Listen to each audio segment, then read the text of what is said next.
Muy buenos días a todos los amigos que se conectan a esta transmisión del Archivo Histórico del Departamento del Atlántico. Los saludamos hoy sábado 3 de octubre en la octava sesión del segundo semestre de la Cátedra de Historia Institucional del Departamento del Atlántico de la Cátedra Atlántico Barranquilla. Hoy también pues un día muy especial para nosotros en el Archivo Histórico del Departamento porque estamos de aniversario y cumplimos 26 años desde que se trasladaron las colecciones documentales que conformarían el AHA de la Biblioteca Departamental Meira del Mar al edificio de la aduana, las instalaciones del recién recuperado edificio de la aduana, para ser puestos al funcionamiento de todos los atlanticenses el 18 de noviembre de 1994, aunque pues ya el archivo había sido creado, digamos, por ordenanza de la gobernación en diciembre de 1992, no es sino hasta el 3 de octubre que se materializa este traslado de estas colecciones hacia las instalaciones del edificio de la aduana. Así que hoy estamos celebrando estos 26 años de funcionamiento en pro de la conservación de la memoria de todos los atlanticenses. Y aprovechamos también este pequeño espacio para dedicarle hoy, precisamente el día de nuestro aniversario, a recordar la memoria de una de las personas que nos acompañó en este proceso del archivo histórico desde su creación, pues hasta el momento de su partida en julio de este año, a María Teresa Ramírez Pájaro, quien fue la coordinadora del Archivo Histórico Departamental y bajo estas circunstancias, pues nos ha dejado a partido de nuestro lado. Entonces le dedicamos este espacio a ella, a recordarla, que siempre, por supuesto, la vamos a recordar en nuestros corazones, en nuestra institución, a recordar su labor y a exaltar también su devocional entrega por la salvaguarda de todos los documentos que existen y que se conservan en el Archivo Histórico del Departamento del Atlántico. Entonces, a ella, muy pero muy especialmente, le dedicamos la mañana de hoy este pequeño homenaje a recordar su memoria y su legado. Entonces, pasamos con nuestro coordinador de la Cátedra Atlántico Barranquilla, con el historiador Jorge Villalón Donoso. Jorge, muy buenos días, ¿cómo has estado? Bueno, buenos días, Juan Pablo Mestre. Muchas gracias por tu presentación. Aquí estamos, ¿no? Continuando con nuestra labor, ¿sí? Nuestro oficio, ¿no? Es como como dicen, los alemanes dicen oficio, Beruf, y es de llamado. Tú has sido llamado para salvaguardar el patrimonio archivístico del Departamento del Atlántico, ¿no? Esa es la profesión. Es una cosa religiosa, Juan Pablo. Entonces, eso son los aportes de los alemanes protestantes, ¿no? Entonces, si lo que uno hace, según ellos, ya, es algo que Dios te ha llamado. Te llamaron a ser Juan Pablo, se supone eso, ¿no? El que te llama, tú serás el encargado de cuidar el archivo histórico del Atlántico. Y tú no puedes desatender eso, ¿no? Según esa creencia alemana, ¿no? Entonces, el oficio, todas las palabras relacionadas con nuestra actividad tienen origen religioso en nuestro caso, ¿no? Y de manera que María, por ejemplo, se entregó de manera casi monástica, una entrega total al archivo, ¿no? La vida de ella fue el archivo. Yo tuve el gusto de conocerla hace 30 años. Cuando iba ya al archivo, estaba ya ella y con ella, y hay una foto que ando buscando que se la tengo perdida en mis archivos, ¿no? Una sola fotografía que yo saqué cuando se fundó el comité para crear el primer departamento de historia de la región Caribe, en 1989. En un salón de la Facultad de Educación allí en la Universidad del Atlántico, ¿no? Entonces, bien que nos recordemos de María, ¿no? Ramírez, ¿no?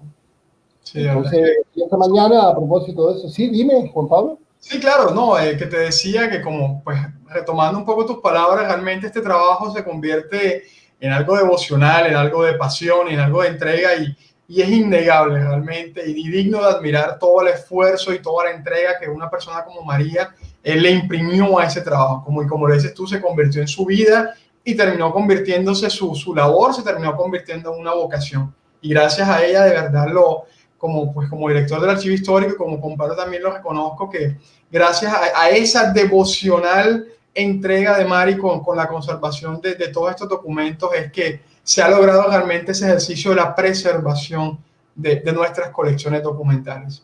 Así es, la vocación entonces es un llamado de Dios según esa, como hoy el tema es religioso, Sí. Aunque aquí estamos obligados a ser laicos, ¿no?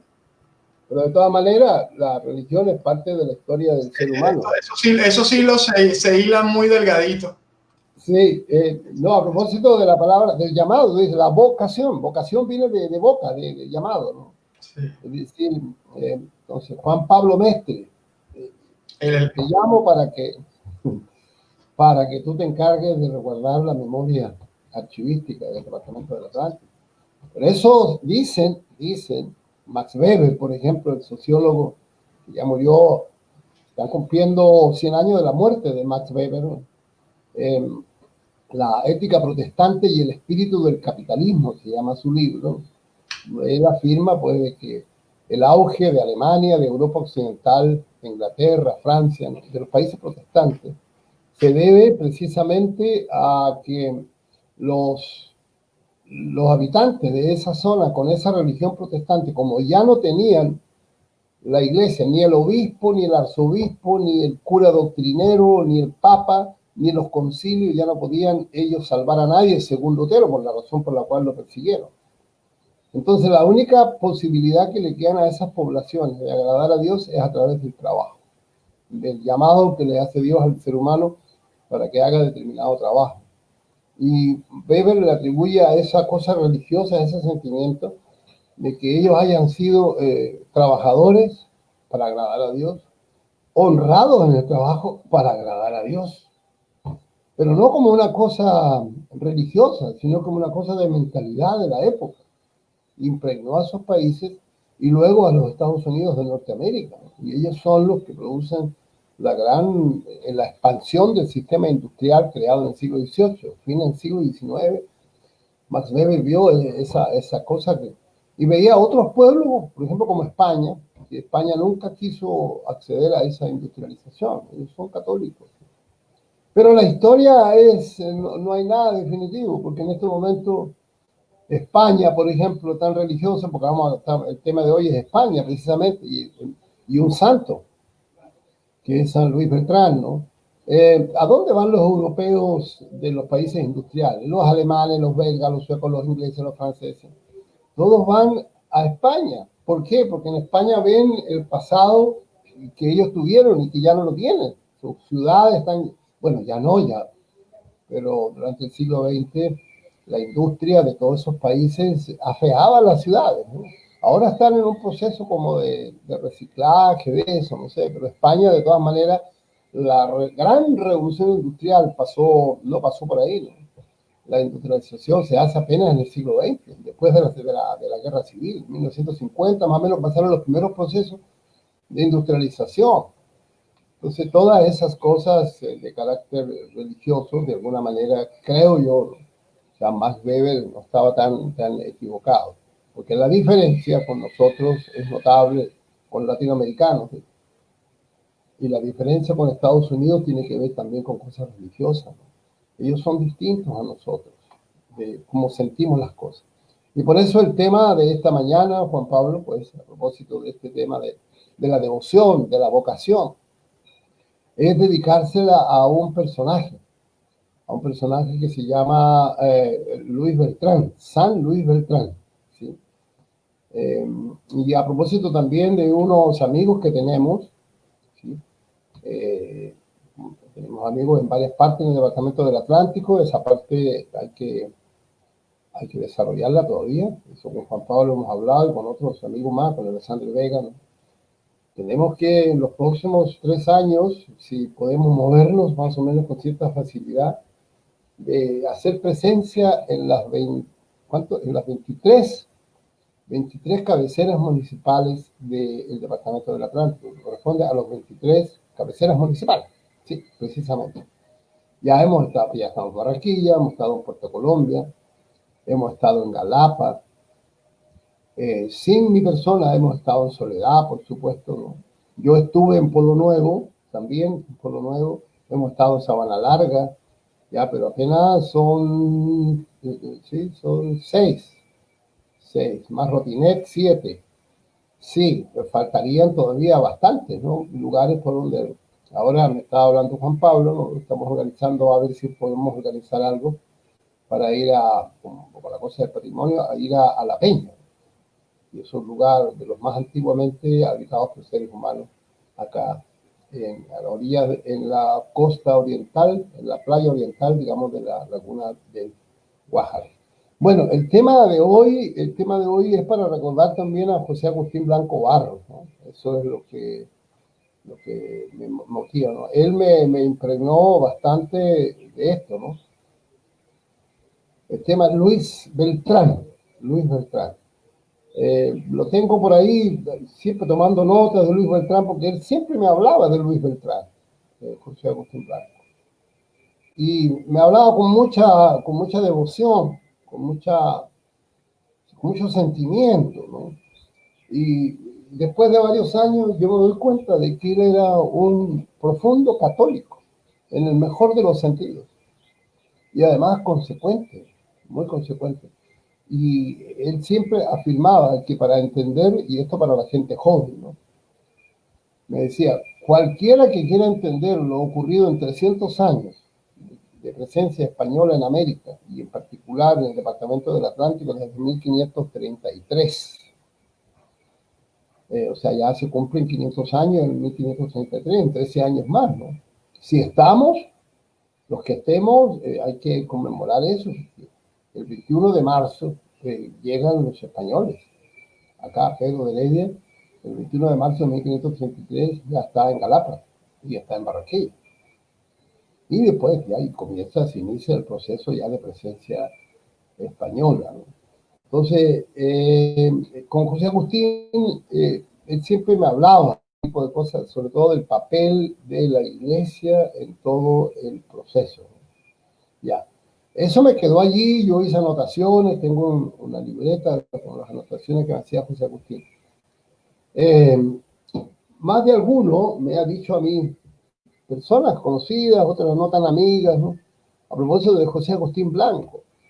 José Agustín Blanco dedicó toda su vida, vocación, a estudiar España acá en Tierra Adentro. Como haya sido, pero 4 tomos que logramos juntar nosotros, todos sus textos, no quedó ni un texto por fuera, ¿ya? Lo que faltó fue colocar algunas cartas, documentos familiares, pero que están guardados, entre otras cosas. Pero yo invito a los jóvenes historiadores que lo he visto en los últimos días en Facebook, en la medida de mis posibilidades, que me deja mi actividad laboral en la Universidad del Norte. Tengo 15 horas semanales de clase virtual. Pero siempre estoy viendo a mucha gente joven hablando de los temas de historia del Departamento del Atlántico y de decirle que ahí está la obra, ¿no? Está la obra, está en libros, está en las librerías y debe estar en las bibliotecas, en la biblioteca de la Universidad del Atlántico, ¿no? Por ley hay que repartir los libros que se editan. Yo estoy seguro que los libros de José Agustín Blanco están allá. Y es una obra que está por leerse todavía. No ha tenido una recepción. Esa es la palabra que se usa al menos en Europa, ¿no? La recepción de la obra de José Agustín Blanco es muy magra, muy pobre. Y ya se murió hace 3 años. Y ahí están los 4 tomos. Entonces, por ejemplo, este es uno, el tomo número 2, salió en 2014. Entonces, cualquier persona Entonces, escucho a veces gente joven y se ponen a hablar de cosas que José Agustín ya investigó y sobre todo que él ponía los documentos, ¿no? O sea, todo lo que él afirma es con un documento. Si no hay un documento, él no lo afirma. Él dice, no, eso no lo sé, en fin, ese es otro asunto, no puedo afirmar. Lo que es seguro es esto. Y ya. Entonces es un gran historiador y espero que se le vaya leyendo y se le vaya reconociendo, especialmente por la gente joven que veo ahora virtualmente, porque antes no las podía ver, porque físicamente yo no lo puedo trasladar a la Universidad del Atlántico, a la Simón Bolívar, o sea, donde esté la gente, ¿no? O aficionados, gente que no está vinculada a las universidades, como Stevenson, ¿no? ¿Cómo se llama? José Stevenson creo que se llama, que escribe, ¿no? Sobre los orígenes de Barranquilla, por ejemplo, ¿no? Y varias otras personas hablando. Entonces yo las escucho hablar y digo yo, pero ¿cómo? Eso está mucho más clarito y con documentos de la obra de José Agustín. Entonces, hoy esta mañana, una vez más, y no es exageración, yo creo que el Departamento del Atlántico, el más grande historiador es José Agustín Blanco. Por dedicación, por vocación, nuevamente, ¿ya? Por dedicación, los años dedicados y por la producción intelectual en textos escritos, en mapas, en cuantas cosas, son 4 tomos. O sea, toda una vida estudiando eso. O sea, la primera publicación es del año 70. Escribe un libro sobre Sabana Larga, ¿no? 74, 75. Antes había escrito unos textos de geografía pequeños, una historia de Sabana Larga, y esa la publicó Carlos Rodado, ¿no? Siendo él una persona importante, influyente en los medios de los ministerios, Ministerio de Cultura, se llamaba Procultura, creo que se llamaba en aquella época. Y después entonces José Agustín siguió estudiando, siguió trabajando, aunque no era conocido ni nada, ¿no? Y trabajó muchos años y juntó varios artículos sobre el norte de Tierra Adentro y específicamente sobre los orígenes de Barranquilla, que a él siempre le llamó la atención eso, ¿no? Y él como de Sabana Larga, en fin. Y el año 87 el Banco de la República publicó su libro, que se llama El norte de Tierra Adentro y los orígenes de Barranquilla. Pero entre tanto él iba escribiendo artículos, fue escribiendo artículos, dando conferencias, ¿no? Y todo eso, y escribía cosas a mano, escribió un texto sobre la independencia, por ejemplo, sobre los documentos de Valentín Capmany. Él los transcribió y además hizo una introducción a eso. Y estaban escritos a mano, están a mano, yo los tengo, no los tengo yo, están en la Universidad del Norte, bien guardados, y pronto pasan a un lugar seguro de consulta. Entonces, pienso que esta mañana el llamado es para, el llamado es para, el llamado es para la gente joven, ¿no? Que se interesen por esta obra maravillosa de José Agustín Blanco Barros, ¿no? Ahí están sus 5 hijos, están allí pendientes, ¿no? Hace poco una de las hijas sacó otro texto más, ¿no?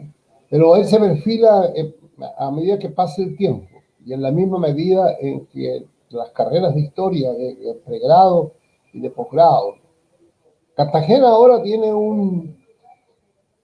va a tener una sala de investigaciones coloniales con Sergio Paolo Solano. Sergio Paolo fue muy, muy querido por José Agustín. Sergio Paolo tuvo una relación antes que la mía, en los años 80 ya él era amigo de él, ¿no? Y después, claro, la dinámica de la vida, pues, físicamente se alejó de José Agustín, pero tenía que buscar trabajo. Aquí en el Atlántico, lamentablemente, no le abrieron el espacio, se lo abrieron a otras personas, muy distinguidas, muy reconocidas, pero debieron haber dejado a Sergio Paolo acá en la Universidad del Atlántico, ¿no? En el Departamento de Historia que él mismo creó, conmigo y con María Ramírez. ¿Ya? Bueno, entonces, y ahora seguramente va a haber un renacer, ¿no? Pues en estos días voy a hablar con Sergio Paolo, que casi no lo veo nunca, en los últimos 30 años lo he visto creo que 4 veces, ¿no? Y ahora él es doctor en México, en fin. Entonces, hay un lugar en Cartagena donde un centro de estudios, ¿no? Importantes, y es probable que entonces José Agustín allí se haga. Ya, en la historia el resto de las personas no están tan lejos todavía, o sea, él está durante mucho tiempo, como lo escribimos con Alexander Vega. ¿Quién va a lograr escribir 4 tomos de historia del Departamento del Atlántico? Y de otras cosas más, ¿no? Él escribió geografía, él escribió cosas teóricas también. Yo no. ¿Y quién entonces? ¿Quién va a ser la persona que va a poder decir, mira, aquí hay 4 tomos de historia? Historia no inventada, no literatura, que es muy linda la literatura, pero historiografía es otra cosa.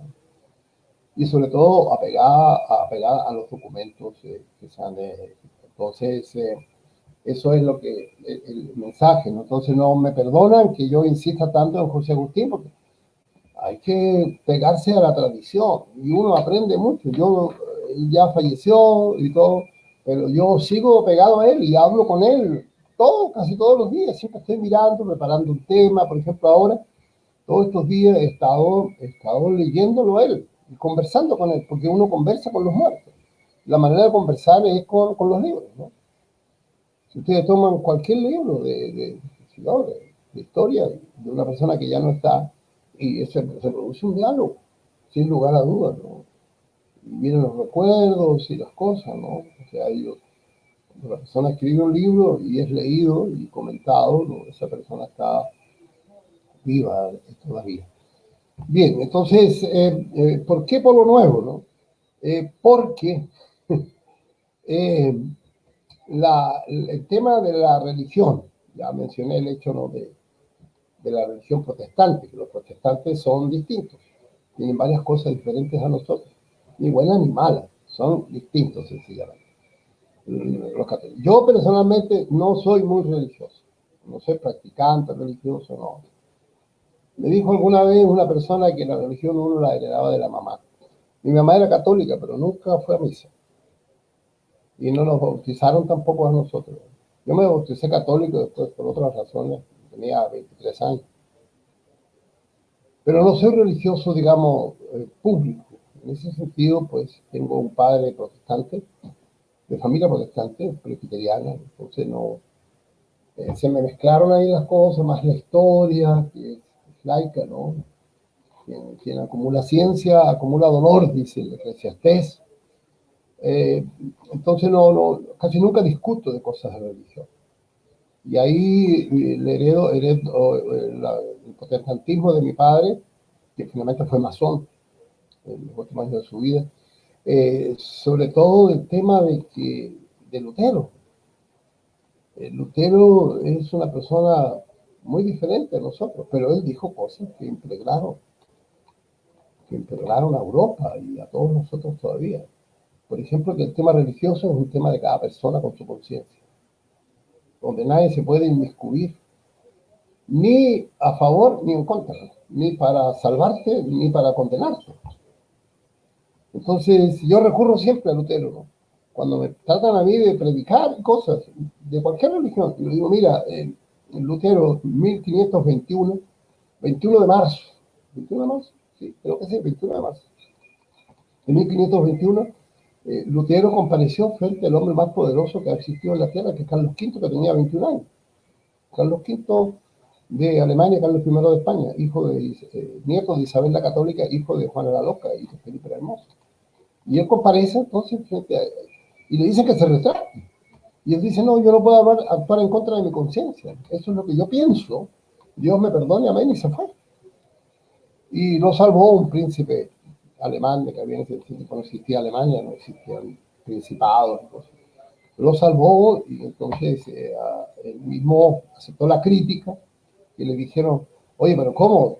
Sin cura y sin iglesia, ¿cómo se va a salvar la persona? Tiene que, entonces, ¿qué va a hacer? No, tiene que leer la Biblia. El príncipe no tiene Biblia. Ah, no tiene Biblia. Ah, pero hay imprenta, sí, listo. Y se puso a traducir la Biblia, y tradujo la Biblia al alemán, que fue la primera gran revolución educativa, la de Lutero.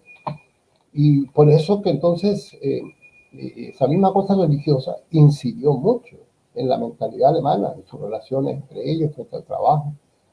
Y comenzaron a imprimir Biblia con el Gutenberg, ¿no? de Maguncia, y comenzaron a imprimir, y llegó un momento ya en poco tiempo que todos los alemanes sabían leer y escribir porque estaban obligados. Ya a los 6, 7 años ya estaban ellos mismos leyendo la Biblia, traducida por Lutero. Entonces, sí, la actitud luterana es decir, mira, no se metan con mi conciencia es libre y yo soy libre. Por eso se dice que Lutero es un gran precursor de la modernidad. O sea, ¿cuántos años después? 1800, sí, sería pues 1820, 21 por ahí. Hegel en sus clases en Berlín, ¿no? Él habla de Lutero como un gran paso en la humanidad por la conciencia, ¿no?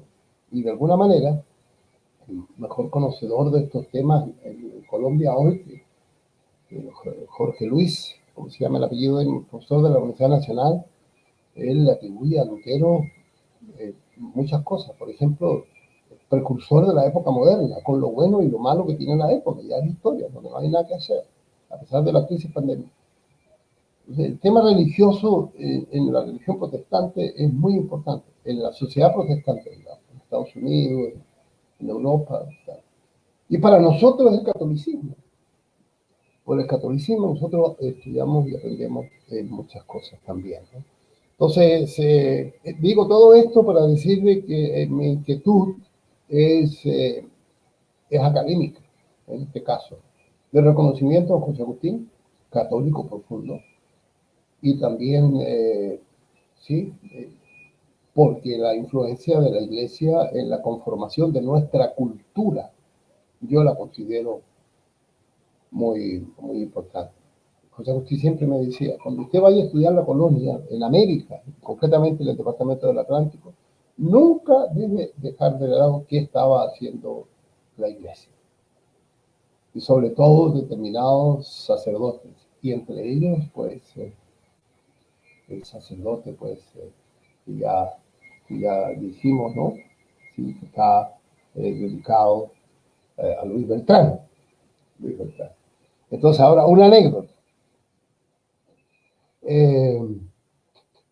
Aquí en Barranquilla, ya, en el sitio de Libres de Barranquilla, ¿sí? El año 1700 más o menos, ya no sabemos mucho, yo no conozco ninguna biografía, ¿no?, sobre él, ¿no? Hay un libro muy, muy importante a propósito del tema, ¿no?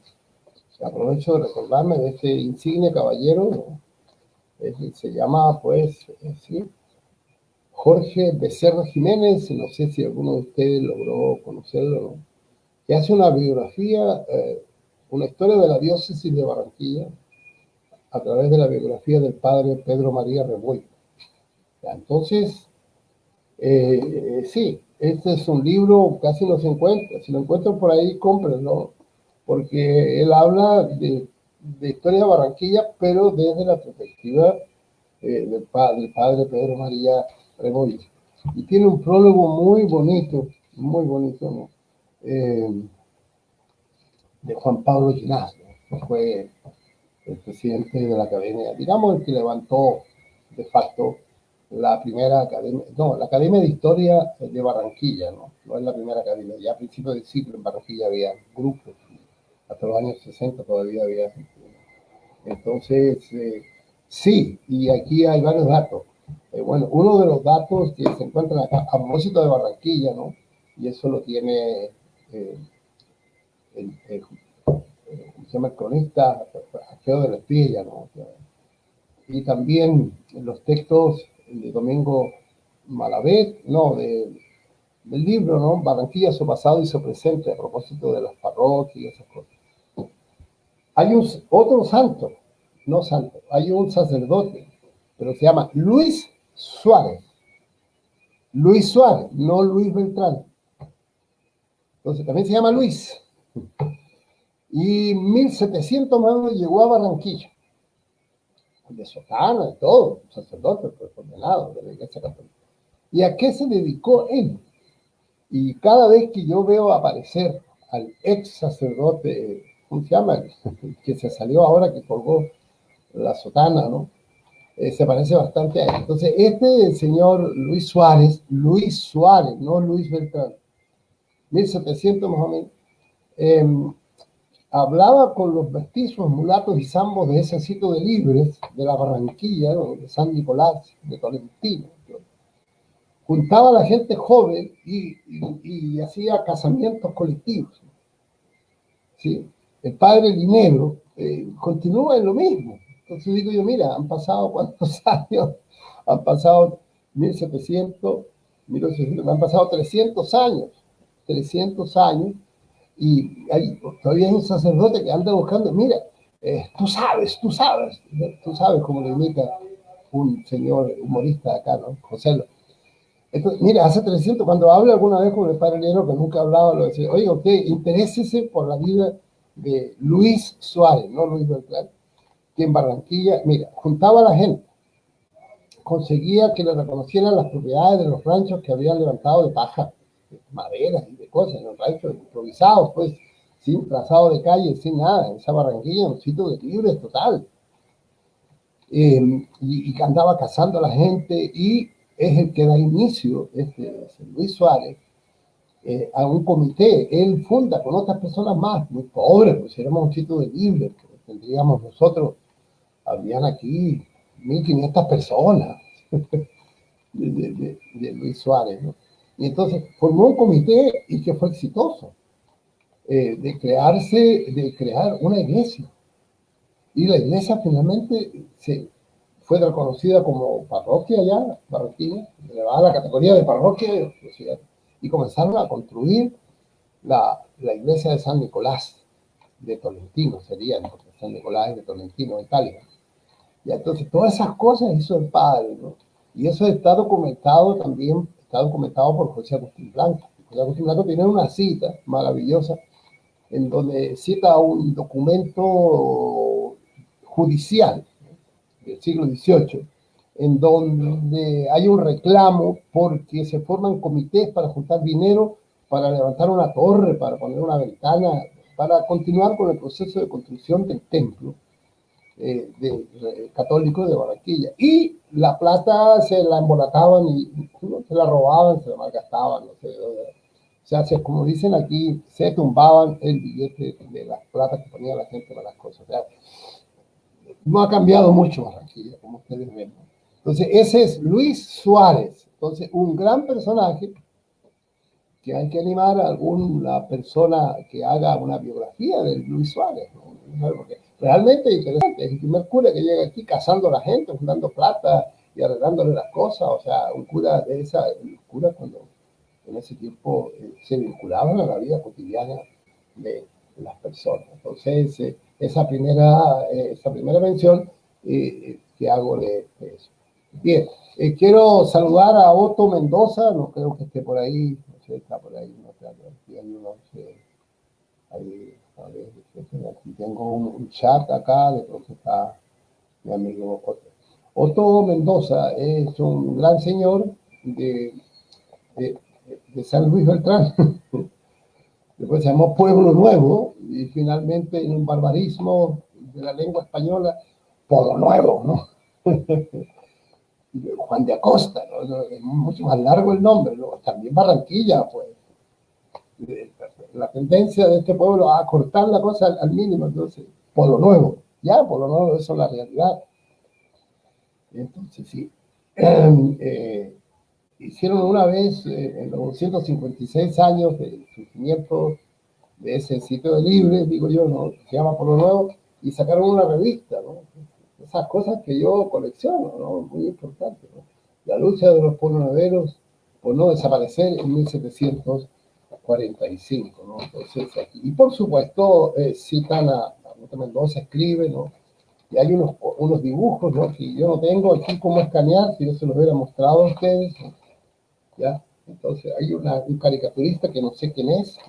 Hace las caricaturas, están todos los personajes que intervinieron, y de lo que se trataba era de impedir que surgiera ese sitio de libre, ese sitio, ¿no?, de San Luis Beltrán. Entonces, los habitantes de Pueblo Nuevo actual, ¿ya?, invocaron la figura del sacerdote Luis Beltrán, que finalmente fue canonizado, ¿ya?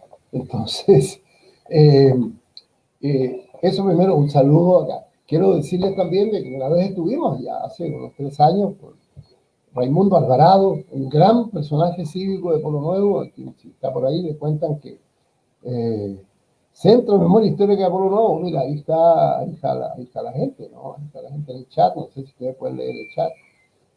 Sí, mira ahí. Alberto Linero, el padre, sí, Linero, sí.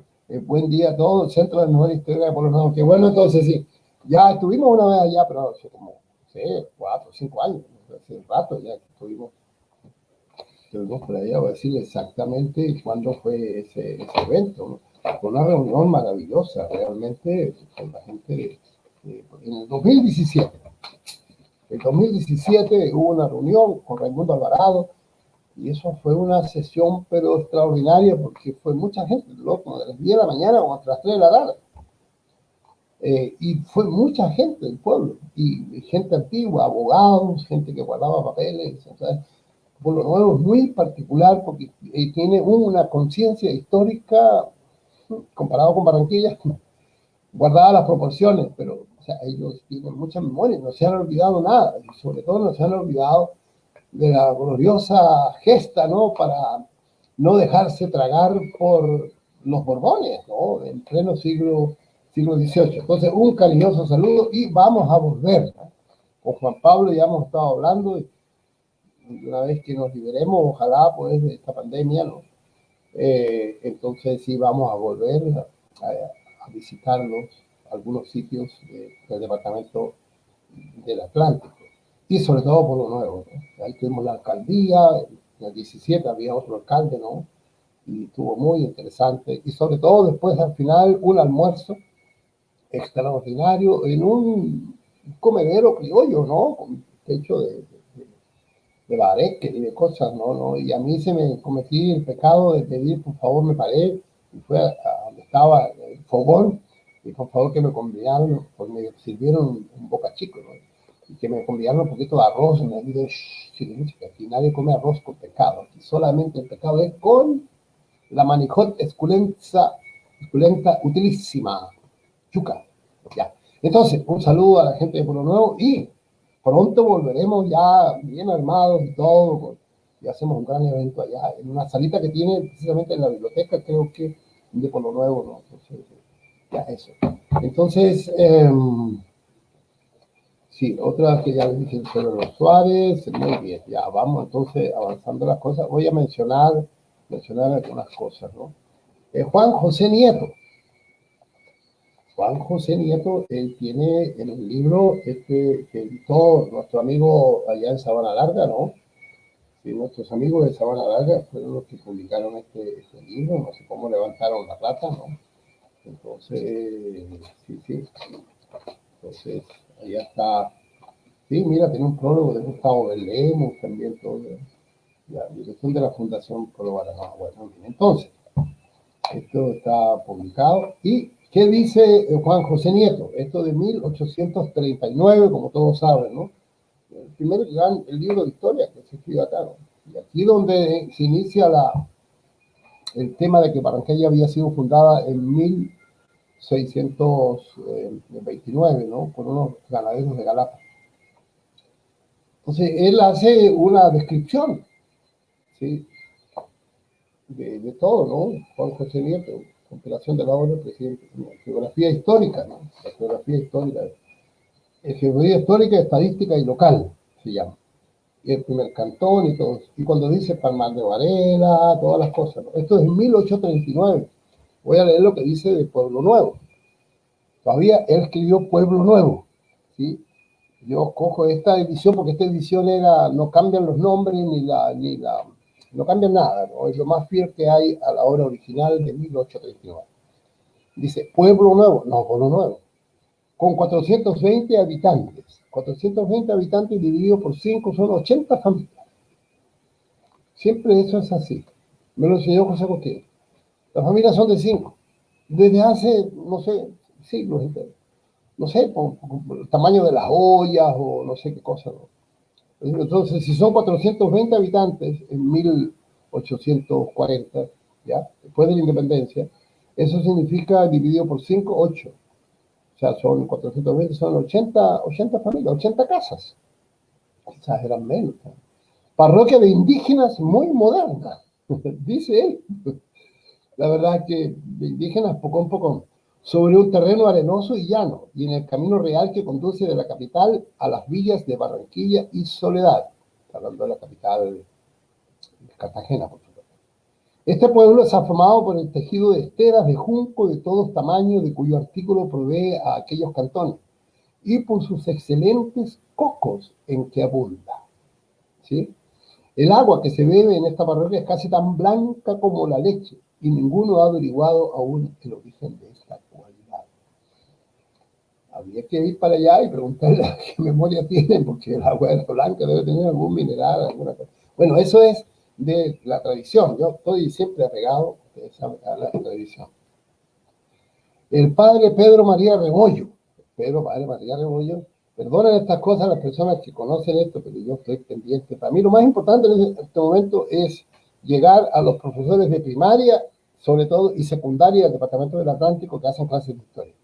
Ese es el grupo humano que más me interesa a esta edad y en este momento en Marrakech, y al archivo histórico también, que son son como nuestras, en el cuerpo, pues, archivístico y de la memoria, ¿no? Ellos son los últimos punticos de nuestras venitas, ¿no? Que están en todas partes irrigando, ¿no? Entonces hay que conectar eso. Datos sobre el distrito de Pueblo Nuevo, ¿no? Eso lo dice el padre Rebollo, ahí está una imagen de él, ¿no? Que murió en 1868 a 1960, ¿no? Él escribió memorias también, pero en este caso es un artículo que él escribió, un montón de artículos que escribió, ¿no? Ese es un libro bonito porque lograron compilar, esto lo hizo un caballero que fue docente en la Universidad del Atlántico en los años 80 todavía, se llama José Ramón Llano, y una señora que nunca más vi que se llama Iber Flores, no sé. Entonces ellos hicieron esta linda edición de coleccionista, digamos. Pueblo Nuevo, este es el legítimo nombre, como Pueblo Viejo, Pueblo Bello, Pueblo Rico de Colombia. Pueblo Nuevo es un disparate lexigráfico, que el cura Rebollo, para Rebollo era cosa seria. Este pueblo no es polo de ninguna esfera, de ninguna corriente eléctrica, ni mucho menos en un polo, en un nuevo polo, pero se ha introducido el dislate con raíces en el lenguaje oficial del departamento. Asimismo fue introducido en tiempo moderno el de Juan Acosta, en vez de San Juan de la Costa, que es lo correcto. ¿Ya? Bueno, y luego cita al padre Peredo y todas esas cosas, ¿no? El informe del obispo de Cartagena, Peredo, entendido figura ya de Pueblo Nuevo como agregación de la parroquia de Santa Ana de Baranoa, ¿no? Entonces, él se menciona varias cosas. A esta población, al final, es un artículo breve, eh, probablemente lo publicaba en revista Mejoras y eso. Esta población se llama Gran Progreso y es de mucho cultivo religioso. Por eso tal vez están visitados por los protestantes, sobre todo en estos últimos meses.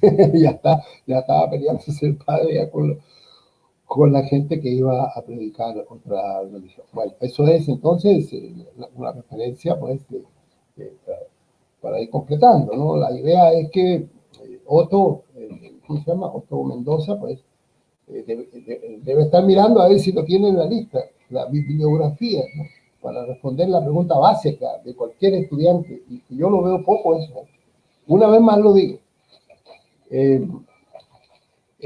Si uno quiere escribir sobre algo, entonces me interesa por lo nuevo, muy bien. ¿Qué es lo primero que tiene que hacer?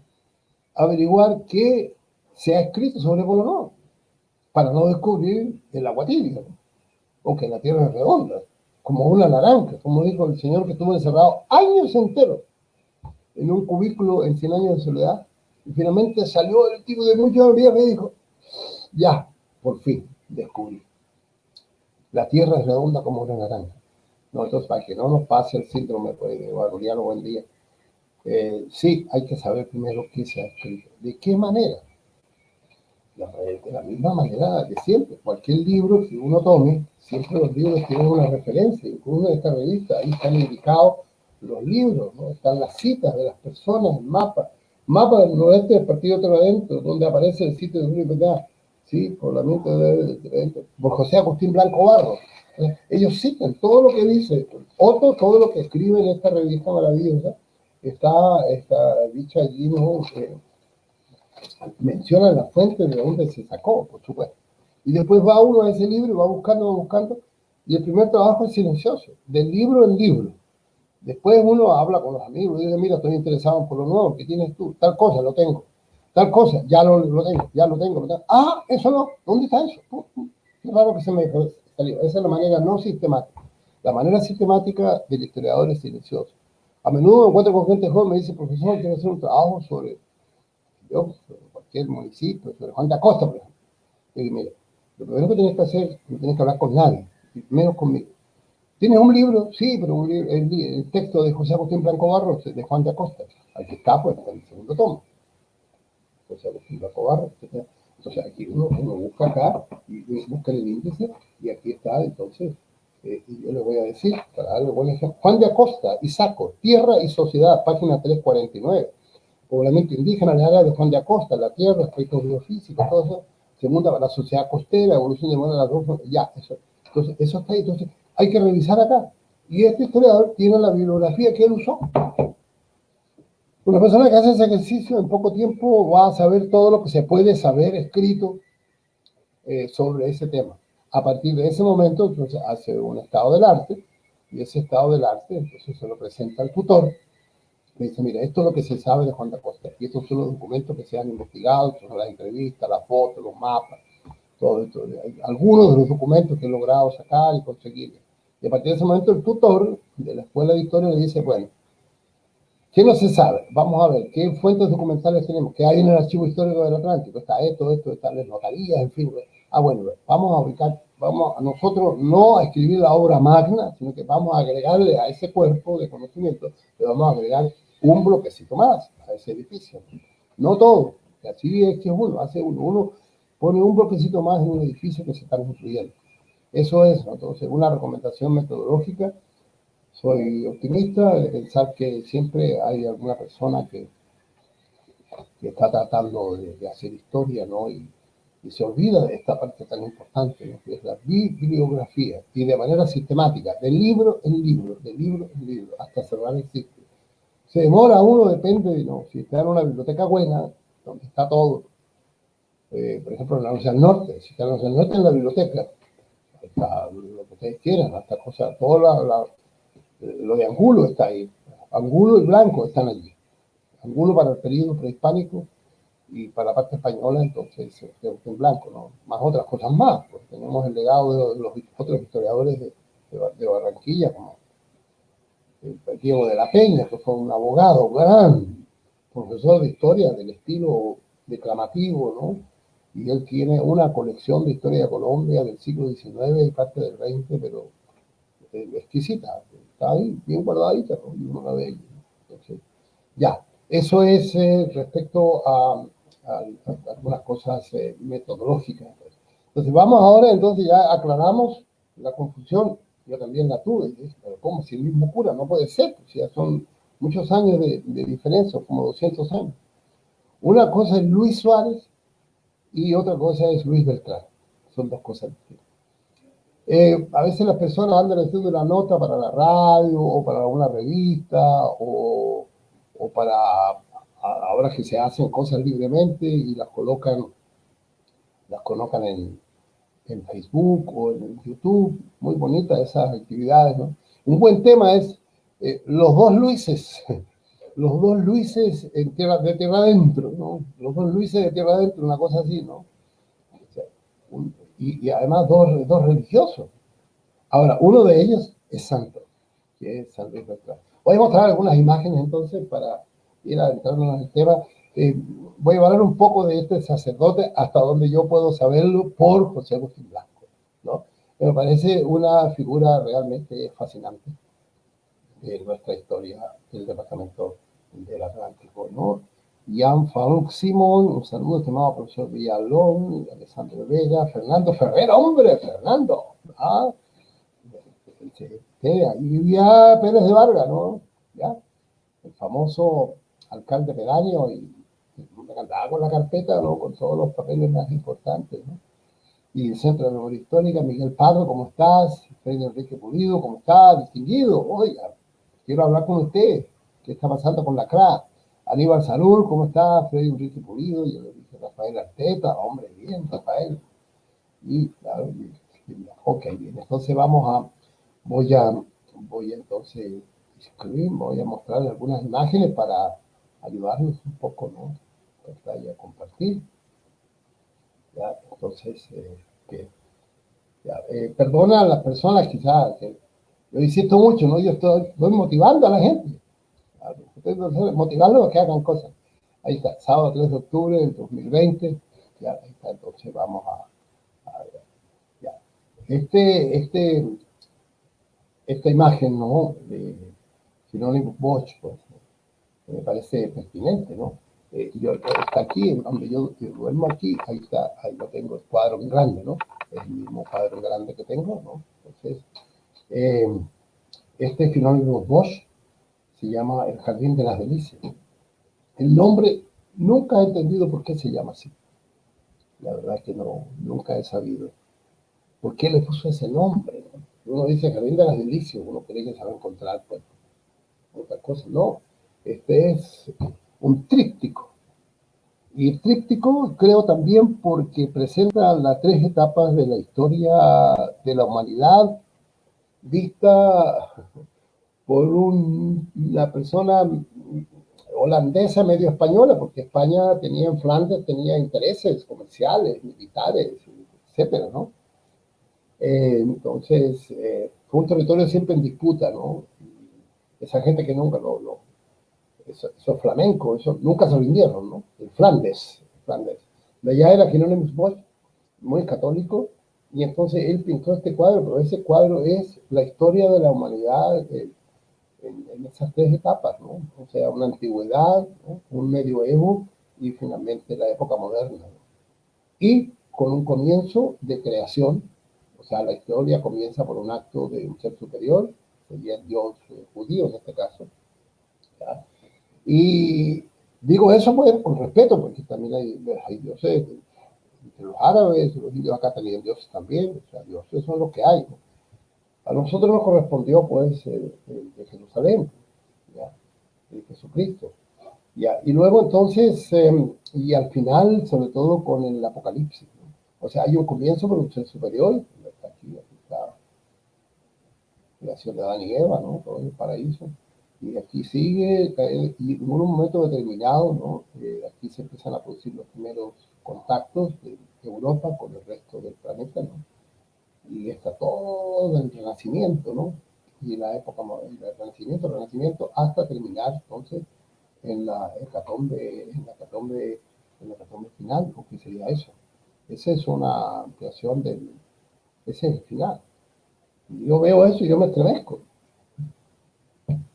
Eso es Santiago de Chile, que yo viví en 1973, el 11 de septiembre, ¿no? Ese es Bogotá en 1948, el 9 de abril. Eso son las Torres Gemelas. Eso es Beirut de hace poco.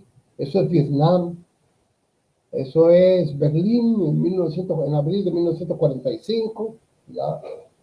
Sí, son muchos los ejemplos, ¿no?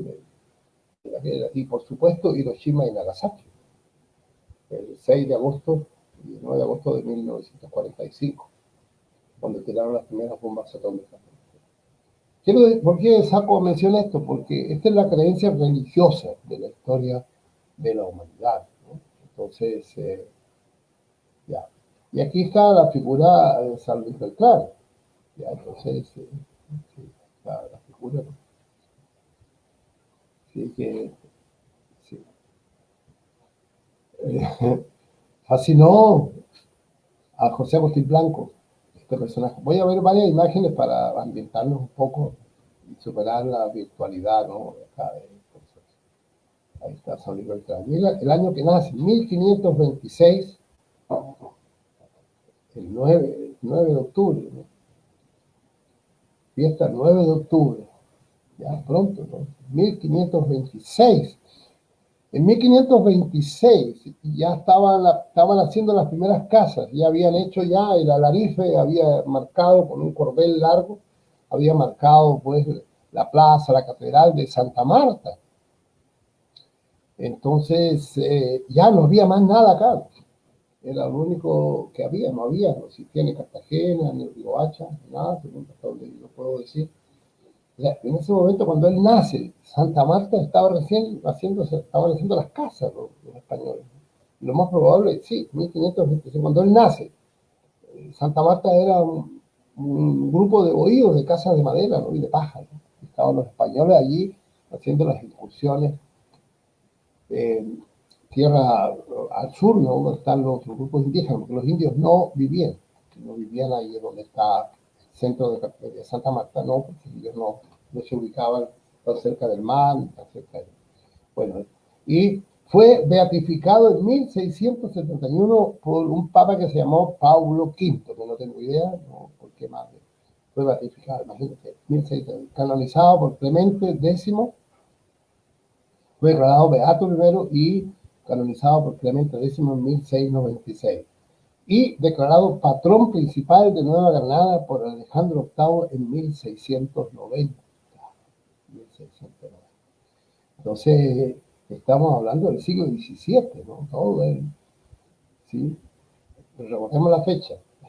1533 llega Pedro de Heredia, ¿no? Entonces, cuando llega él a Cartagena, llega a Cartagena en un momento determinado, ya estaban viejos los conquistadores, pues, ¿sí? Pedro de Heredia y su gente, ellos se habían matado a Daniel Pastaña, ya era una nueva realidad. Eso es. Hay otros padres también que tienen que ver con tierra adentro, ¿no? Fray Pedro Simón, los ciencias historiales, con el profesor Alexandre Vega, siempre estamos pendientes de conseguir libros, ¿no? De libros valiosos.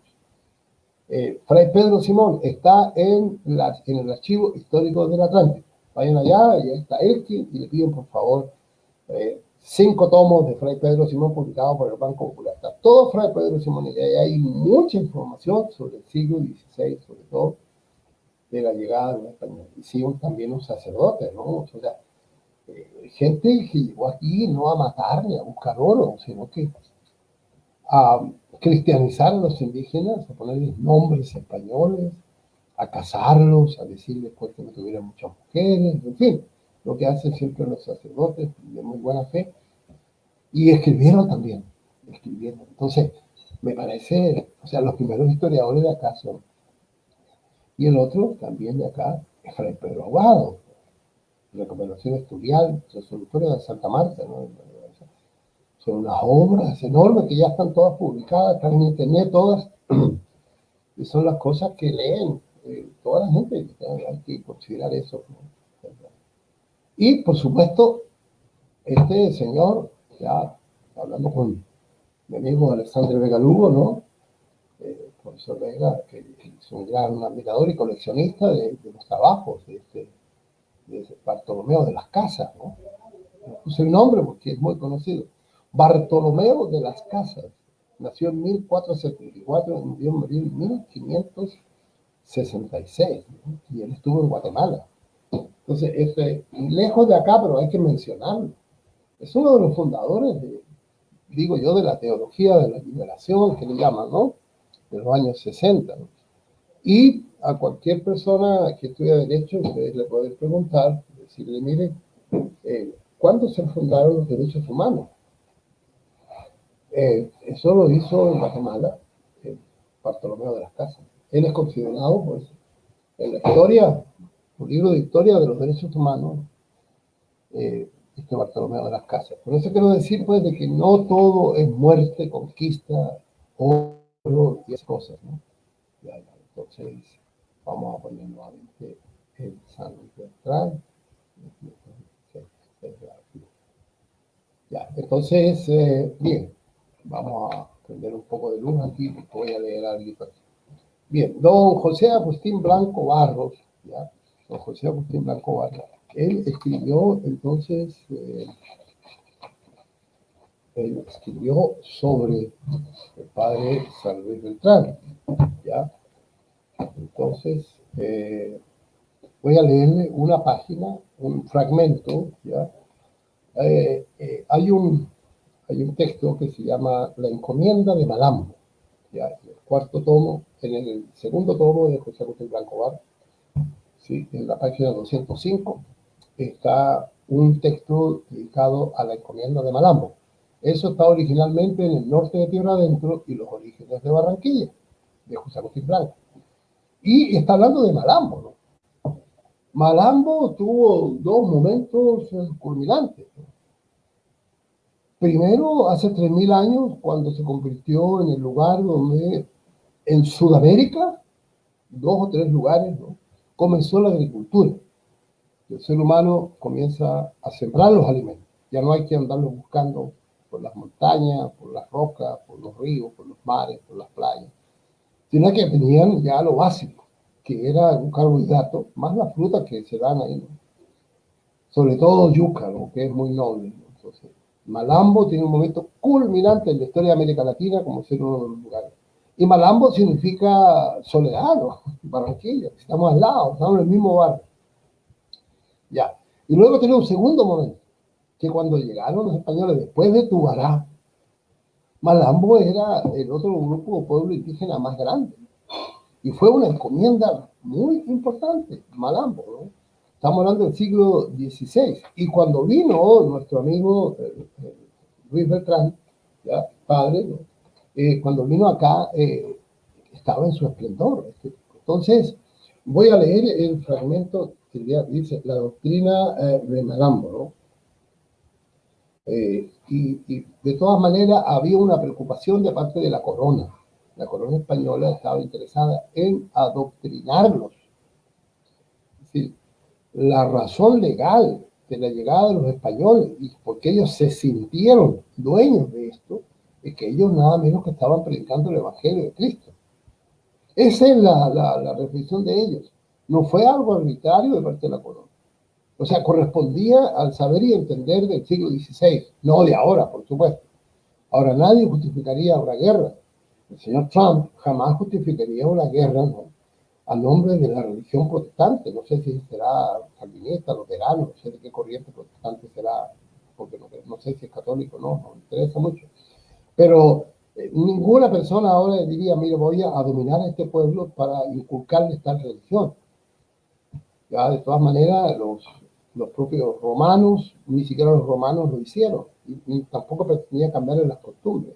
Y en el siglo XIX, los ingleses, muy parecidos a los romanos, ellos nunca por la fuerza trataron de convencer a los pueblos para que vivieran y pensaran como los ingleses. Tal es el caso de la India, por ejemplo, y Mahatma Gandhi, ¿ya? Y eso permitió entonces Hong Kong ahora, ¿no? Hong Kong es Hong Kong, la India es la India. Y acá entonces los españoles, ellos sí llegaron acá y ellos trataron de cristianizar, de bautizar y de organizar moralmente también a los grupos indígenas en la forma española. Por ejemplo, son muchos los relatos de cronistas, y todos estos días he estado leyendo sobre esto para inspirarme.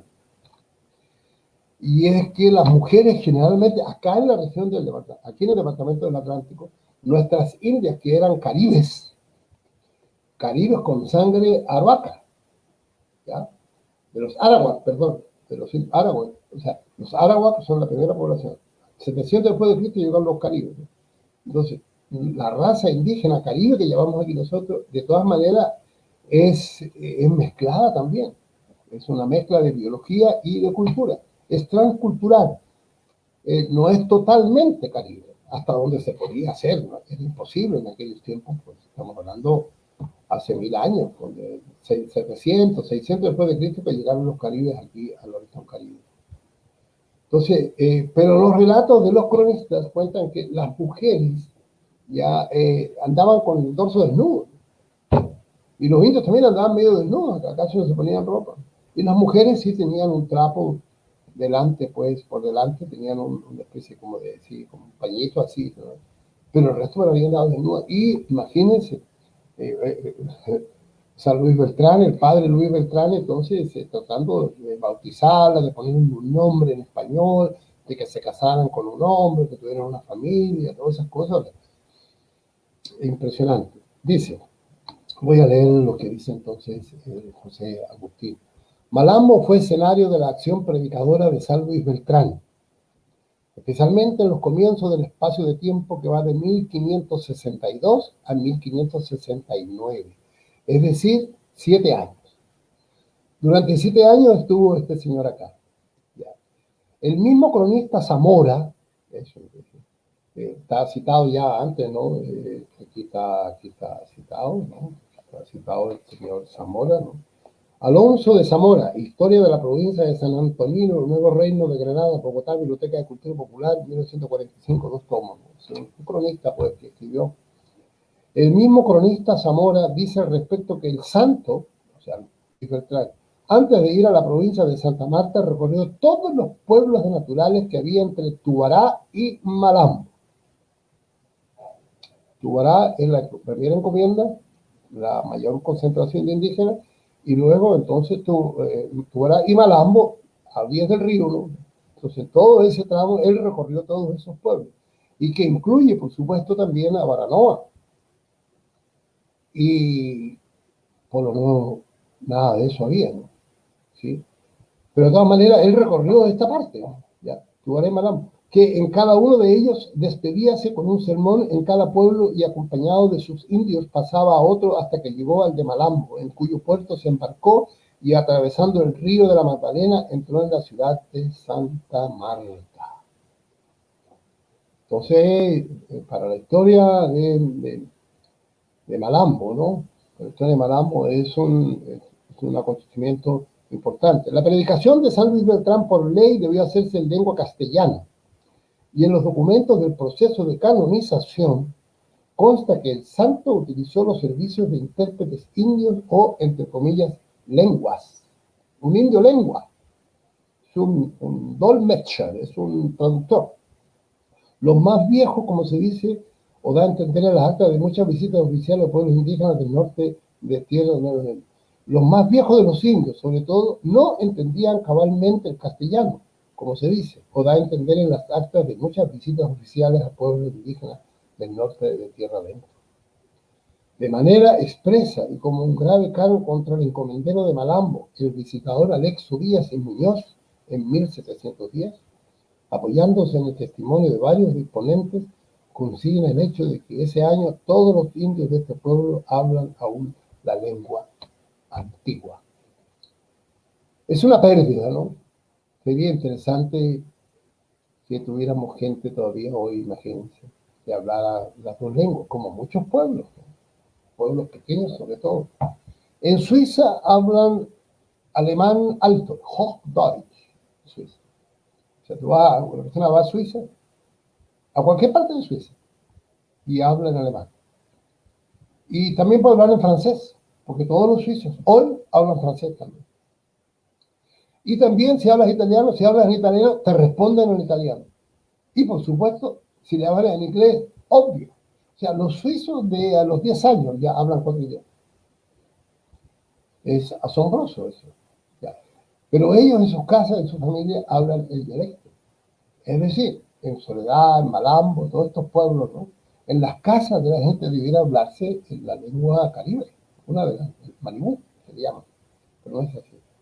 Entonces, de acuerdo con la mentalidad de la época, la disposición real ordenaba que el encomendero, entre otras muchas cosas, debía preocuparse porque sus indios hablasen corrientemente la lengua de Castilla. Sí, a veces se olvida uno de eso. Generalmente los libros dicen, no, los españoles andaban solamente preocupados de conseguir oro. Obvio, eso era casi natural. Pero también lo otro, había mucha preocupación de parte de la corona. De este modo, el cura doctrinero podía comunicarse con sus catecúmenos y hacerles entender los principios y preceptos de la nueva religión.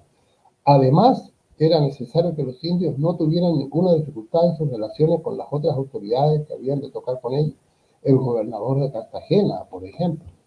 Sí, eso es. Esa es la página que le dedica José Agustín Blanco, pero hablando de Malambo. ¿Y por qué? Porque de Malambo que se fue el padre.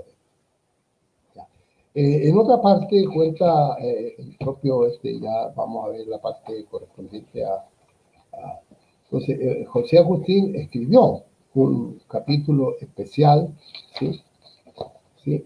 Sobre Polo Nuevo, en el tomo cuarto, y se llama San Luis Beltrán en la historia y la geografía del departamento del Atlántico. ¿Sí? Eso fue publicado en 1987, cuando estaba, antes de publicar, todavía no comenzaba a ser, creo yo, el norte de Tierra Adentro, sino que es del 80. No, ya había escrito, perdón, 87. Averiguando, esto fue como un subproducto que sacó él del norte de Tierra Adentro, en 1987, ¿no? Yo estaba aquí ya. El mismo año en que publica el norte de Tierra Adentro, aparece en la revista de Ciencias Sociales, Historia número 1 de la Asociación de Historiadores Javerianos, así se llama, ¿no? Ese es el texto de él. Y que está en el norte de Tierra Adentro y en el segundo tomo de las obras completas, ¿no? Entonces, bueno, Este texto está dedicado, aquí él escribe este texto, claro, para la Javeriana. Él fue muy feliz en la Javeriana, trabajaba en la Universidad Nacional y por las mañanas y por la tarde se iba a la Javeriana. Y él me contó que tenía que hacer eso por razones económicas. Tenía 5 hijos, su esposa no trabajaba, tenía que criar a los hijos pequeños. Y él lo único que hacía era levantarse, le servían el desayuno, se ponía la camisa, la corbata, chaqueta, su sombrero y se iba a la Universidad Nacional. Y después entonces, eso en Bogotá, ¿no? Y después entonces se almorzaba y se iba a las clases a la Javeriana durante años. Y él siempre guardó mucho cariño, lo trataron muy bien en la Universidad Javeriana, ¿no? Y entonces estuvo en las 2 universidades. Y como él fue profundamente católico, él se entendía muy bien con esto. Es más, una parte importante de su archivo manuscrito, él lo donó al Fondo de Historia del Archivo de la Biblioteca de la Universidad Javeriana en Bogotá, ¿no? O sea, cualquier persona interesada en buscar más cosas que no están publicadas, muchos papeles de él, un montón de trabajos. No sé si Alexander Vega alguna vez fue a visitar eso, yo no he ido nunca a visitar eso, ¿no? ¿Sí? Entonces, sí, eso es respecto. Él dice, San Luis Beltrán en el siglo XVI y San Pedro Claver en el XVII, o sea, un siglo después, el primero dominico y valenciano. San Luis Beltrán era dominico y era de Valencia. Y el otro catalán y jesuita. Sí, sí, San Pedro Claver. ¿Sí? San Pedro Claver en el siglo XVII. Nos dice, son 2 hombres a quienes la Iglesia Católica exaltó a los altares por sus elevadas virtudes, especialmente por su inmensa capacidad y voluntad de entrega a sus prójimos. ¿Ya? Entonces, de todas maneras, ya bueno, eso es. Son los 2 únicos santos que han vivido en Colombia. Interesante, ¿no? O sea, San Luis Beltrán tiene sus méritos, o sea, hay que prestarle atención, ¿no? Y por una explicable razón histórica se da la coincidencia de que ambos ejercieron su ministerio sacerdotal y obraron el prodigio de sus grandes sacrificios en el territorio de la antigua provincia de Cartagena. O sea, no solo Colombia, es la provincia de Cartagena y Tierra Adentro. Es decir, aquí en Tierra Adentro vivió un santo católico. Solo que el dominico, en su corta actuación colombiana, ya, es decir, San Luis Beltrán, ya, 1562 al 68 tuvo ocasión de extender sus actividades evangelizadoras fuera de esa provincia, aunque brevemente en las de Santa Marta, Antioquia y Panamá. O sea, eran verdaderos predicadores, ¿no? Entonces, ya, entonces bueno, dice él, el presente escrito ni con mucho puede llenar el inmenso vacío con que el lector se encuentra al tratar de este hombre extraordinario. Únicamente responde al anhelo de presentarlo breve pero claramente en el marco humano de su época y de destacar las huellas que dejó indelebles en el territorio del actual departamento. Ya, cuando San Luis Beltrán llegó a Cartagena ya habían pasado apenas 30 años, ¿no? De que la ciudad había sido fundada, ¿no? 3 de junio de 1500, ¿cuánto es eso? Junio del 33, después de haber estado por acá. Ya, entonces ya estaban vivos todavía las personas de la primera saga, ¿no? De la primera llegada de los españoles, ¿no? Entonces, apenas concluida la conquista de Tierra Adentro, comenzaron a posesionarse de porciones del territorio y a establecer en ella hatos de vacas, a caballos, cerdos, ovejas y cabras, y a labrar la tierra con rosas de maíz, yuca, auyama, calabaza de bangaña, algodón, caña de azúcar, ¿ya? Y ahí fue Soledad, ¿no? Y Barranquilla también, ¿no? Fueron criaderos de animales primero. Y también a explotar los bosques extrayendo maderas y majagua, y recolectando miel de abeja por mano de los indios. Para la segunda mitad del siglo XVI, la situación de estos terratenientes comenzó a legalizarse, mediante las adjudicaciones que el Cabildo de Cartagena les hizo de mercedes de tierra.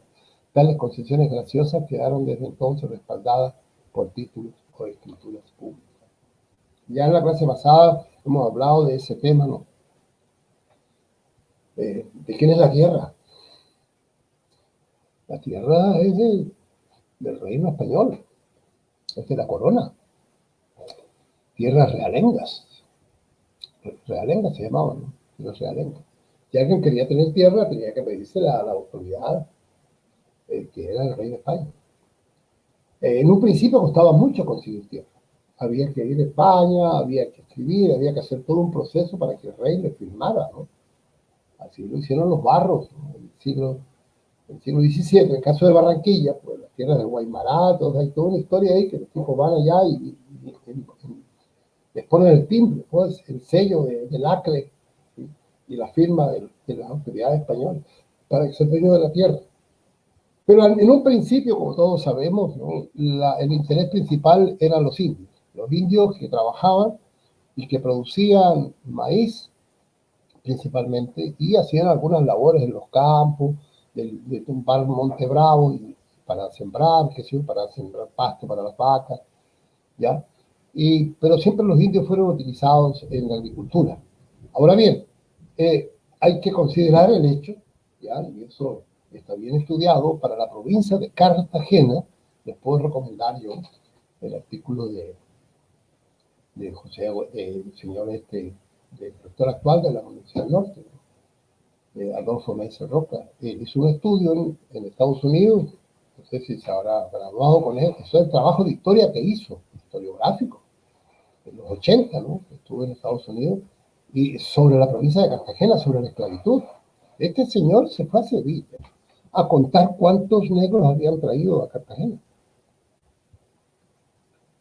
Y entonces, ¿cuándo y cuándo? ¿No? Y hizo cuadros estadísticos y llegó a conclusiones asombrosas. Era de 1 a 10, más o menos, ¿no? O sea, de 10 negros había una negra.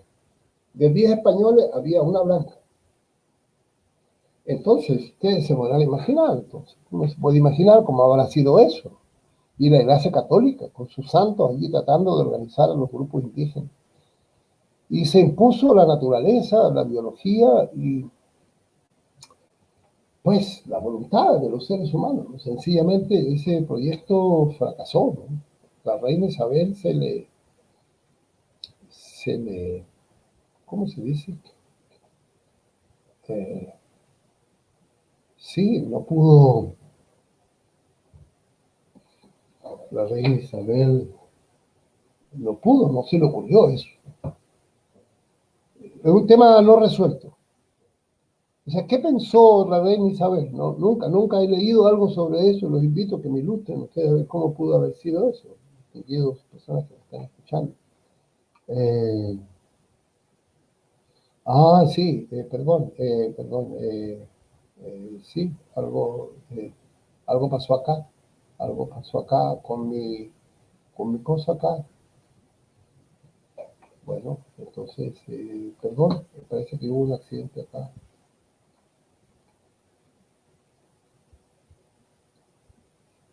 Ya, como que parece que eso aquí, como dice ahí. Si quiero ponerlo más grande, pero no importa, ustedes están viendo allí, entonces, ya.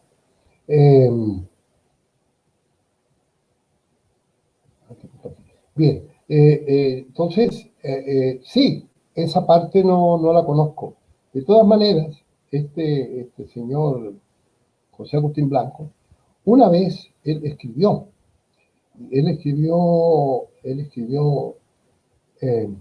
a propósito de la reina Isabel, el 12 de octubre de 1992, en ese momento. Entonces, José Agustín, sí, aquí está, José Agustín Blanco Barros, hizo una conferencia en la Academia Colombiana de Historia en Bogotá. Le pidieron a él, pues, él estudiaba la época colonial y todo, que era además muy respetado y distinguido. Hizo un discurso a propósito de los 500 años del descubrimiento de América. Y él escribió un texto que fue publicado finalmente, está publicado y está en el último tomo, en el tomo 4. Y por razones de pandemia no tengo el tomo 4 porque yo finalmente compré como 3 o 4 o 5, los presté, los regalé.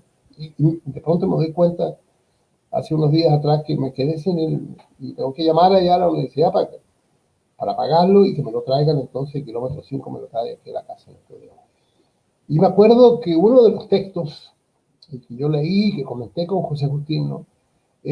Quiero leerle lo que él escribió que dijo en esa conferencia de 1992 en la Academia Colombiana de Historia, en el mes de octubre, no sé qué día. Finalmente dice, quiero dedicar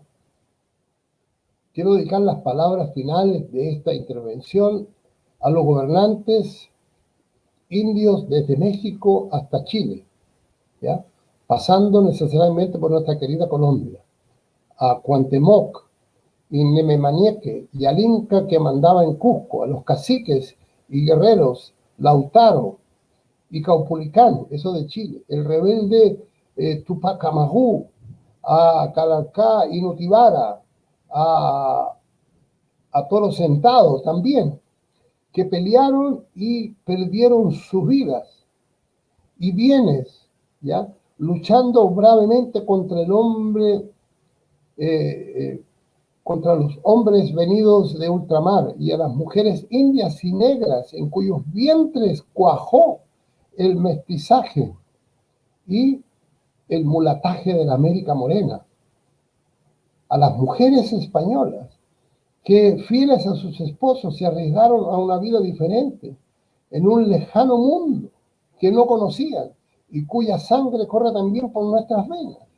A Cristóbal Colón, que se obsesionó por ir al oriente, por el occidente, y se topó con América. Y finalmente a Isabel de Castilla, cuya intuición geopolítica y energía de mujer y gran reina hicieron posible el encuentro de dos mundos. Así se llama el artículo, el encuentro de dos mundos. Es decir, esa cita, ¿no? Me he recordado ahora y la voy a incluir yo, ¿no? A propósito del concepto de transculturación y de la amalgama que habla Carlos Angulo Valdés, ¿no? Estas cosas teóricas y ya sintéticas de la historia. Sí, o sea, no todo es tan sencillo, no todo es una orden, no es que sean asesinos ni nada. O sea, ¿qué hacían los españoles entonces? Los españoles buscaron de las indias y de las negras también, ¿no? Y ahí se formó, afortunadamente, lo que somos ahora nosotros en Barranquilla, ¿no? Y eso es un patrimonio intangible que debemos de cuidar, ¿no? Aunque no hay mucho que cuidar, lo que peor que puede pasar es que mejore, es decir, cada vez nos mezclamos más. Mirando este año de pandemia, las malas noticias de esos pobres gentes de Estados Unidos que no tuvieron la suerte que tuvimos nosotros. Mala suerte primero porque fue doloroso, ¿no? ¿Ya? Nosotros en este momento no tenemos en Barranquilla una manifestación de negros contra blancos. O sea, ¿alguno de ustedes se imagina eso? O en el departamento del Atlántico. De pronto, no, tampoco, ¿dónde? Quizás en Algodonal, no sé, en Manatí, en algunos, pero tampoco, ¿no? Ellos están solamente y bastante mezclados, mulatos. Uno ve una cumbiamba en Algodonal o en Santa Lucía, ¿no? Son de negro y todo. La verdad es que algunos hasta se pintan más de negro porque ya van perdiendo el color, ¿no? Entonces, me parece a mí eso algo muy importante. Entonces, José Agustín Blanco, ya sin haber leído a Fernando Ortiz, el proceso de transculturación aquí encierra otros aspectos, ¿no? Es decir, son todas las personas, son los caciques, la reina, o sea, es la historia. Y nosotros somos el resultado de eso. Entonces, durante los años que San Luis Bertrán permaneció en el norte de Tierra Adentro, los encomenderos de esa parte de la provincia no eran numerosos, las encomiendas, pero sí aparecen como personalidades complejas y fuertes, seguramente por el poder que les confería su calidad de conquistadores y de poseedores de seguridad de la propiedad sobre la tierra. ¿Cuál es la manera de ser rico en el siglo XVI y XVII y XVIII?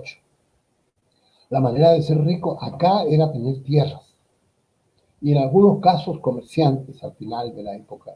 Ya en la independencia, ya, por ejemplo, Bisbal hacían de todo. Aún hoy hay mucha gente rica que tienen sembrados, tienen vacas, tienen unos negocios en Barranquilla y tienen una parte de la familia que se dedica para mandar representantes al Congreso Nacional, senadores, diputados, concejales y todas esas cosas, ¿no? No ha cambiado mucho. Pero en un principio, pues estaban los encomenderos. Cartagena, Santa Marta, y en el caso nuestro, Cartagena, el encomendero, la plata que tenía, que podía transar en el mercado capitalista de la época de Cartagena, ya, que se traducía finalmente en quintos reales, eso, los impuestos que cobraban, ¿no? Era la encomienda. O sea, el que tenía una encomienda, o sea, el que tenía indios que estaban en sus almas, las almas de los indios, encomendadas a este señor español, que les cobraba el tributo, y de eso vivía él. O sea, para ser rico tenía que tener encomienda. El resto se le echaba de alguna manera, pero los grandes encomenderos eran la gran fuerza política en el cabildo de Cartagena, el cabildo de Santa Marta, no Barranquilla, porque aquí no se daba eso. Nosotros tuvimos apenas un cabildo, el primer cabildo es del 7 de agosto, nada, el 7 de abril de 1813, ¿no? Pero ya república, ya, ¿no?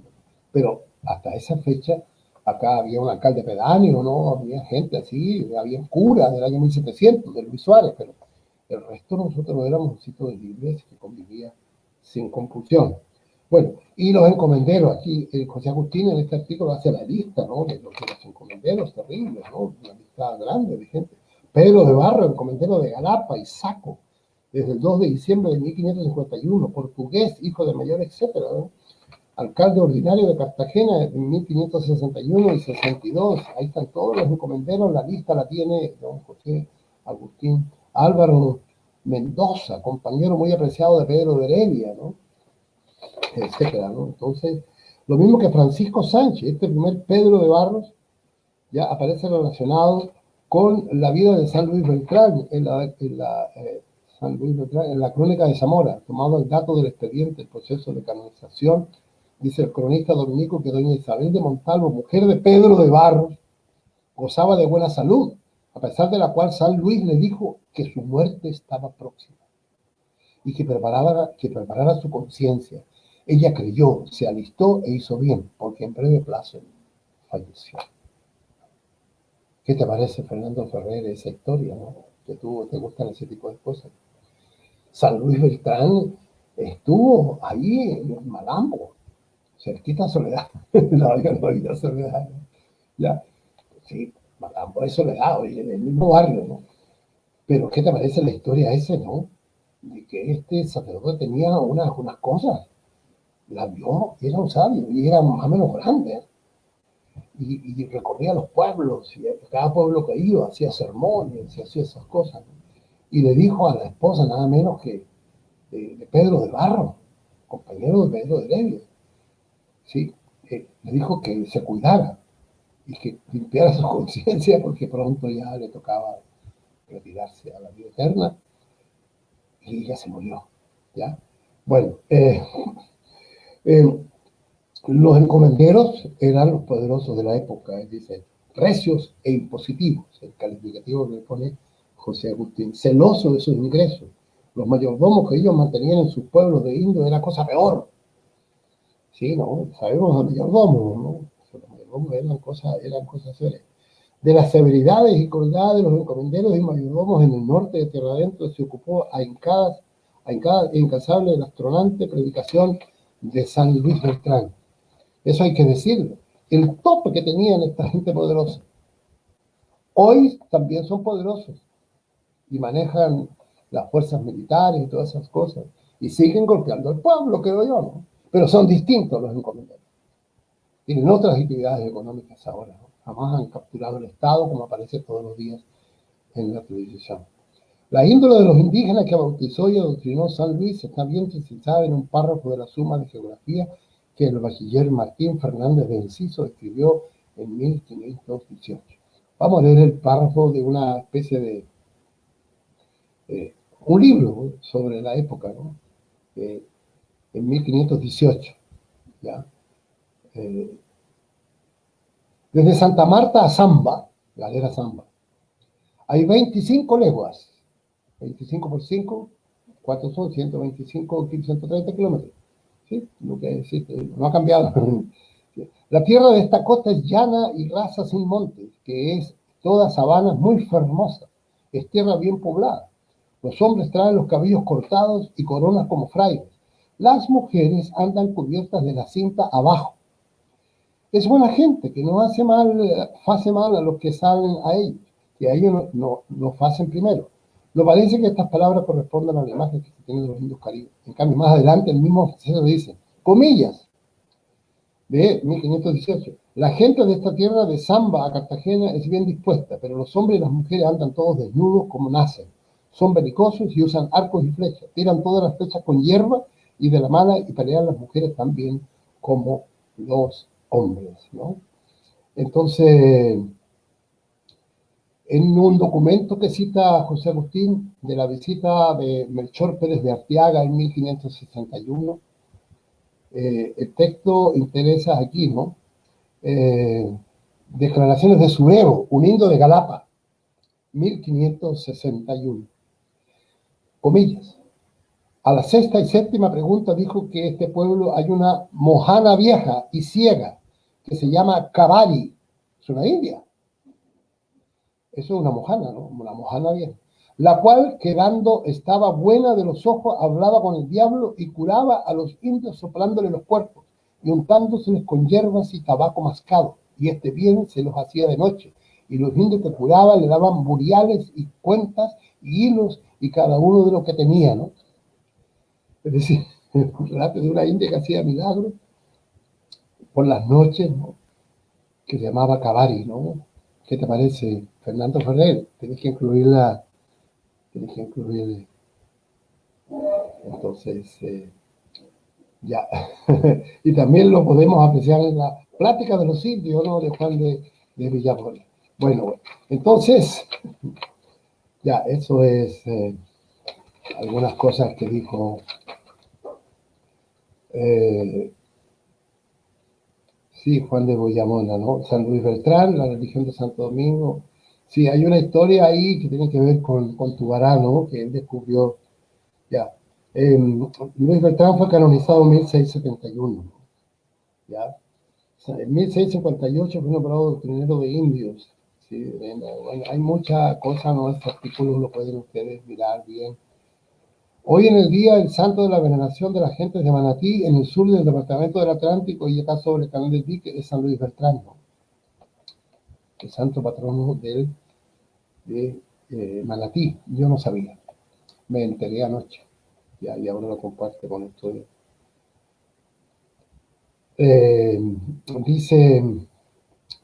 Dice que estuvo en Tubará. Cuentan que estuvo en Tubará y allí los habitantes le mostraron un pozo que dijeron haber sido descubierto por San Luis y que llevaba su nombre en la obra de Zamora, ¿no? Eso tiene que estar seco, ¿no? Así como en Siacurí también. Pero es interesante, ¿no? Se llama San Luis. Y hay todo, entonces hay un arroyo también. Amigo, ¿cómo se llama mi amigo? ¿Cómo se llama mi amigo de por allá de Juan de Acosta? Que le interesan esas cosas, ¿no? Sí, vamos a verlo cómo está mi amigo. Un dato, a él le gustan estos datos, ¿no? Rafael Arteta, ¿no? ¿Qué te parece, Rafael Arteta? Es decir, había un arroyo, ¿no? Un arroyo importante ahí en Tubará. Como que están relacionados pues directamente con Tubará. Bueno, realmente por lo menos. Cuando a comienzos del siglo XVIII, ya pasamos ya a la parte final, ¿no? Pero no interviene el Luis Suárez. Solamente su recuerdo, su memoria de santo, ¿no? Y lo invocan y parece que los atendió. ¿No? Cuando comienza el siglo XVIII, o sea, 1700 en adelante, y en tierras de propiedad de cofradías religiosas, ciertos vecinos españoles resolvieron asentarse en un nuevo lugar diferente del pueblo de indios de Baranoa. Es decir, en ese momento ya se habían disuelto las encomiendas. Ya Felipe V las había acabado en 1721 y había ordenado ya no más encomenderos. Por eso los encomendos. Y entonces, ¿y qué hacían los libres? Los libres estaban en el pueblo de indios, que de vez en cuando venía un funcionario a recoger algún tributo que le daban, pero ya los Borbones acabaron con eso. En un nuevo lugar diferente al pueblo de indios de Baranoa y del sitio de libre de Santo Tomás de Villanueva, adoptaron como patrono a San Luis y el nuevo establecimiento vigente se llamó San Luis Beltrán de Pueblo Nuevo, o en forma contraída simplemente Pueblo Nuevo. O sea, los orígenes de Pueblo Nuevo son libres, de todos los colores, habría que ponerle, como lo dicen en Cartagena, los informes oficiales, libres de todos los colores, que estaban allegados pues a Santo Tomás y sobre todo a Baranoa, ¿no? Baranoa. Entonces, San Luis Beltrán se llamaba muchas cosas, muy diferentes dentro y fuera del departamento del Atlántico. Y finalmente termina con estas palabras tan bonitas, José Agustín dice, la santidad de Luis Beltrán, y si no se cree en ella, entonces su calidad de hombre extraordinario, ¿ya? De hombre extraordinario, traspasa los siglos y los desafía. O sea, José Agustín era religioso. Su nombre se pega, se adhiere a la greda, al barro de tierra adentro, haciendo perenne la figura alta e iluminada del siervo de Dios, como califica Alonso de Zamora a este personaje de la Iglesia y del mundo. Punto seguido. Figura alta y resplandeciente, como dijeron sus indios de Tubará, que lo vieron suspendido del suelo. Figura alta e iluminada, como se ve en el cuadro que él pintara Vázquez Ceballos, que ustedes están viendo. Debe ser este, ¿no? Debe ser este está aquí, ¿no? Este, ¿no? Sí, ese es el pintor. Ahora bien, aquí él menciona de que en Tubará habrían visto a Luis Beltrán como Jesucristo navegó en las aguas del Mar Muerto, ¿no? ¿Dónde estaba? Como él caminó sobre el mar, ¿no? Entonces, en este caso, él se suspendió en el aire, ¿no? O sea, yo no conozco nada de esa bella historia, ¿no? De eso. Ya. Entonces, y luego, entonces, está el texto, ¿no? El texto final, voy a leer solamente algunos fragmentos. Santa Ana de Baranoa, de Pueblo de Indios, a la parroquia. Esto es un texto de José Agustín. Si ustedes en la obra de José Agustín buscan Pueblo Nuevo, amigo Otto, ustedes saben ya, pero para los que no saben, pues repasan y los otros aprenden y los demás repasan, ¿no? La referencia que hace José Agustín Blanco al surgimiento de Pueblo Nuevo, ¿ya? Lo hace en el artículo Santa Ana de Baranoa, de Pueblo de Indios, de Parroquia de Vecinos Libres, publicado en Divulgaciones Etnológicas de Barranquilla en la Universidad del Atlántico en 1980. Ya creo que eso lo hacía Aquiles Escalante. Entonces, en ese artículo hay 1, 2, 3, 4, 5, 6, 7, 8, 9, 10, 11, 12. Hay 13 referencias a Pueblo Nuevo y yo las voy a mencionar muy brevemente, ¿no? ¿Sí? Dice José Agustín, con este escrito de Baranoa, ¿sí?, reconstruimos una importante pieza del mosaico de la historia colonial del Atlántico y esperamos con anhelo que la gente de esa parte de Colombia, en especial la de Santa Ana de Baranoa y San Luis de Pueblo Nuevo, se sientan orgullosas de su pasado y ávidas de saber más de él. ¿Orgullosas por qué? Por la libertad. Porque ellos le apostaron a su autonomía. Ellos se sentían libres porque eran libres, racialmente libres. La mayoría, eso no lo hubieran hecho los esclavos. O sea, en esa situación del siglo XVIII, con Pérez de Vargas en Soledad y con Sebastián de Eslava en Cartagena, y los soldados españoles imponiendo a sangre y fuego porque se crearan los 19 municipios que quedó finalmente. Y Pueblo Nuevo no quedó incluido dentro de esos municipios. Entonces, ¿qué hicieron ellos? Entonces, sencillamente, se organizaron y fueron a unas tierras que eran religiosas, ¿no? Y se asentaron allí, invocaron a Luis Beltrán, ¿sí?, de Pueblo Nuevo, ¿no? Y el sitio más indicado para concentrarse era de San Luis Beltrán, por ser el más propincuo, dice acá, ¿no? O sea, el principal a causa del número de personas que él habitaba. Los vecinos obedecieron y comenzaron a movilizarse sin ausencia. Bueno, entonces, hay toda una historia ahí de Pueblo Nuevo. Porque idas y venidas y las cosas, como le dicen aquí, le bailaron el indio. Entonces, es impresionante. Aquí está la lista de los primeros vecinos que publica, ¿no? José Agustín Blanco Barro. Todos los nombres, los patricios, mire, Alfredo Joseph Díaz Pacheco, Díaz Caro, Cruz Pacheco, ¿no? Dionisio Polo, Pacheco, Villas, Mesa, esos son los apellidos, ¿no? Peña, Orozco, Coronado, Araujo, Ahumada, ¿no? Pedro de Soto, Escobar, de la Hoz, Coronado, son los apellidos que uno ve a menudo acá. todo eso, Lorenzo de la Hoz, Agustín de Castro, Gutiérrez, ¿no? Debe estar ahí también el de mi amigo Raimundo Alvarado, ¿no? De Pueblo Nuevo, españoles, Potencia, los Reyes, había españoles también. Mira, había ahí 1, 2, 3, 4 españoles puros, ¿no? Y criollos. Montones, Juan de Mendoza, no se le habla, están todos los vecinos, está la lista que está aquí. Todo, así que si quieren buscar ustedes allí, están en ese. Pero el artículo, insisto, en las obras completas, o en el artículo donde encuentren, ¿no? En esa revista, que imposible encontrarla, la revista pues, de divulgación etnológica del año 80, está la lista de toda la gente que vive ahí, sobre todo la lista de los criollos, ¿ya? Entonces, al regresar Francisco Pérez de Vargas a Baranoa, se halló con la desagradable sorpresa de que los vecinos libres de San Luis Beltrán, Pueblo Nuevo, habían incumplido la orden de situarse en la nueva fundación. Dice él que influidos por un mozo blanco perjulario que de allí es vecino y nombrado Don Dionisio. O sea, se supone que yo tenía que irse a Baranoa. Baranoa fue declarada por los Borbones el lugar donde llevaban todo lo que sobraba. Todos los mestizos, mulatos, zambos, libres, etc. Y a Galapa llevaron los indios de Baranoa, y cuenta José Agustín que lloraban los indios. Las familias indígenas de Baranoa se fueron para Galapa. Los obligaron de allá, le dieron un rancho, le dieron unas tierras y todas esas cosas. Una cosa muy dolorosa. O sea, los indios los juntaron allí, en contravía de la historia. La historia era de la transculturación intensísima que ya existía en el siglo XVIII. Entonces había que darle más pie a la transculturación. Por supuesto, no separar a los indios, era un resabio mental de la colonia del siglo XVI.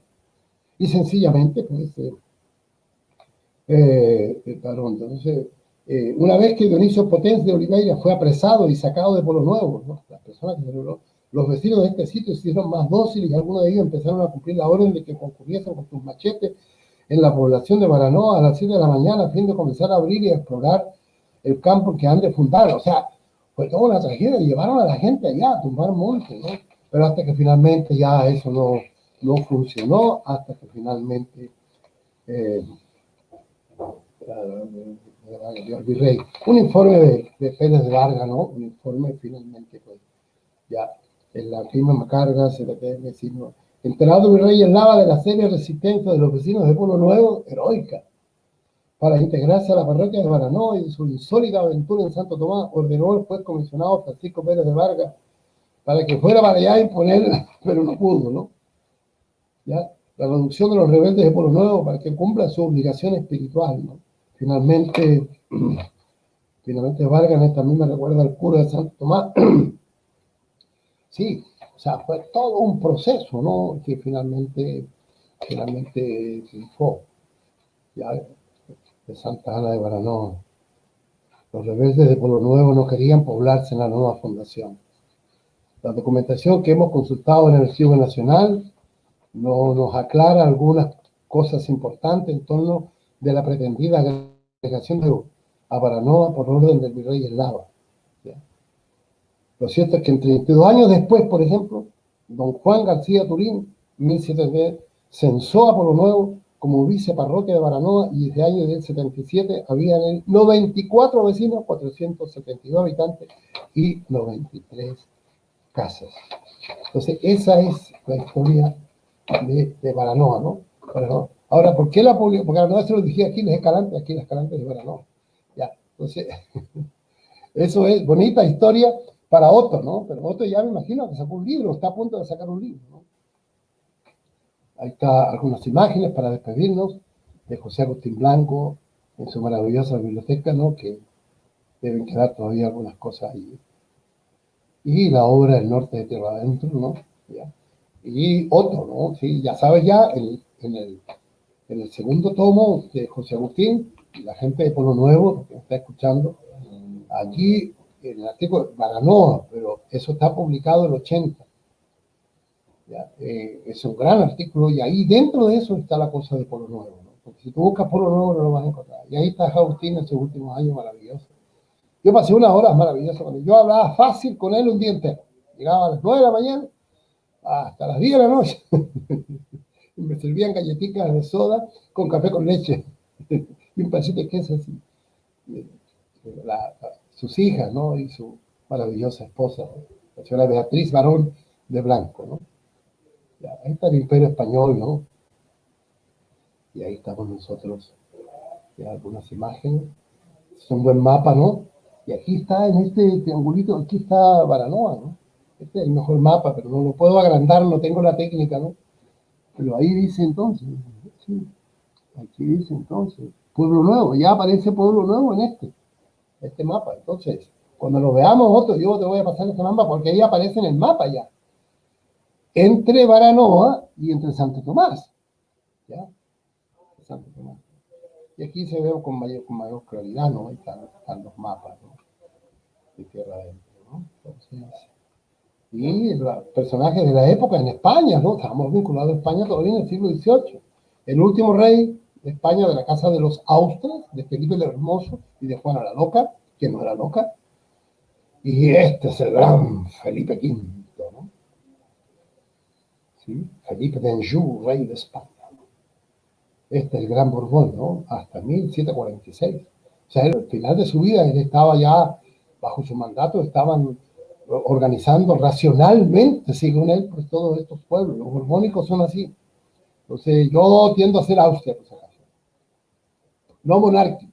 El estilo de los Austrias me parece más adecuado para acá. Fernando Ferrer, Alexander Vega, también toda la gente que me está escuchando, ¿no?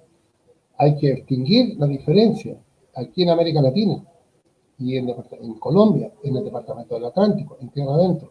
Hay políticas que yo puedo calificar de borbónicas y otras políticas que son austrias.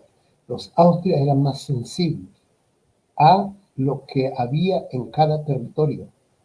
Pero llegaron los borbones afrancesados y dijeron, hombre, aquí, todo igual, departamentos, todo. No, hombre, nada, provincias. Las provincias. Cosas curiosas de la historia. Mi amigo este que estudia las, ¿cómo se dice? Mi amigo Rafael, ¿ya? Esa parte, ¿no? Es decir, los liberales y todas esas cosas, ¿no? Los liberales del siglo XIX, ¿no? Del siglo XIX, tienden a ser austrias. Todas esas cosas del liberalismo, de los nuevos estados soberanos, eso es Austria. Cada región tiene su magia, su raza, su tumbao, sus bailes, sus fiestas, sus comidas, ¿no? Entonces, pretender que de Bogotá es borbónica.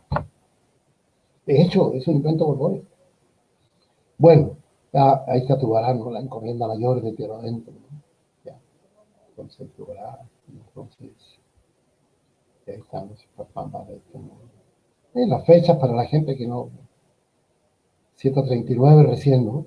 Virreinato de Nueva Granada, 1717, ¿no? 139. Ahí está el gran Sebastián de Eslava, ¿no? Borbónico, totalmente, ¿no? Y aquí Sabana Larga, sitio de libres, creado por Sebastián de Eslava, ¿no? Ahí está Sabana Larga ahora, ¿no? 2010, mira, impresionante. ¿Ya? Ahí están unas fechas, ¿no?